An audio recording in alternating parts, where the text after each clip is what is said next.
Oui, parce que, disons d'abord, il y a beaucoup d'opportunités sur ces territoires. Par exemple, on peut parler des énergies renouvelables. L'énergie est là, donc il y a des possibilités en éolien, en solaire. Je ne connais pas spécifiquement la Meuse, mais il y a bien sûr des possibilités de développement d'énergie. Ça peut être aussi la méthanisation, disons l'utilisation de la biomasse. Donc, par rapport au territoire, il y a une possibilité de devenir, alors peut-être pas complètement autonome, mais c'est vrai que le développement des énergies renouvelables, c'est aussi, disons, une, une revitalisation des territoires. Il faut le prendre comme ça. Et ça amène aussi certains emplois.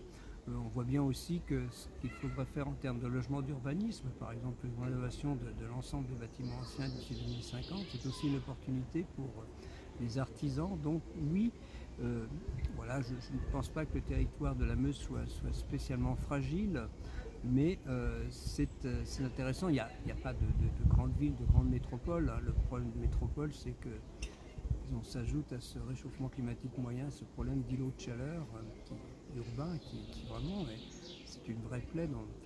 J'étais encore à Paris hier, hein, cette nuit, il fait tout de suite chaud, voilà, donc c'est moins difficile. Donc je pense que c'est intéressant et bien sûr le fait qu'il y ait une nature riche aussi, la nature aide aussi effectivement à, disons, à prendre la mesure du réchauffement climatique, à s'y adapter. Donc oui, bien sûr, il y a des atouts. Il peut y avoir aussi des atouts en termes de développement.